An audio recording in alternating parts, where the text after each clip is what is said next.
Now, Anne-Marie, who went along with my young Stephanie to see Spamalot. Tell us all about it. How did she get on? She seems to have gone on really, really well. I'm going to read what she said for you. Sorry, Anne-Marie, I can't do it in your voice. I am wearing the tutu, but...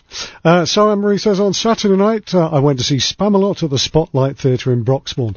Having loved Monty Python and the Holy Grail and heard great things about the West End version of Spamalot, I have to admit, I'd sharpened my pen ready to give a full and frank critique, but I hadn't been a few minutes in the theatre when I was given a coconut, and this slightly took me off my guard.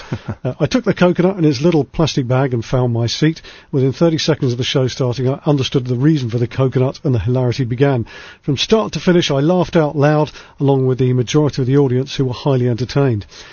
And now Anne-Marie says she tried extremely hard to be subjective and pick the show apart, but she has to say that she failed, frankly.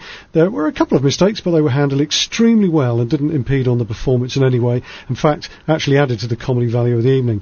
For me, she says, the worst part of the entire evening was that when the final curtain closed, the lights came on and she had to face the poor people who had been subjected to her laughing out loud throughout. There were continuous highlights along the way, the amazing songs that I think we all know about that are still stuck in my head, she says. The set was simplistic yet well used and allowed the focus to remain wholly on the performance. Costumes were brilliant and the choreography was perfect throughout. The virtuoso cast gave a stellar performance, and although we always say we shouldn't single anyone out, Anne-Marie would like to give a special mention to Joe Tello, who was phenomenal as King Arthur, and Becky Flanagan, who brought the show alive with vocals that were made for a big stage. The entire performance was an array of talent, an all singing, all dancing, all acting cast who understood the subversive yet very British style of Monty Python.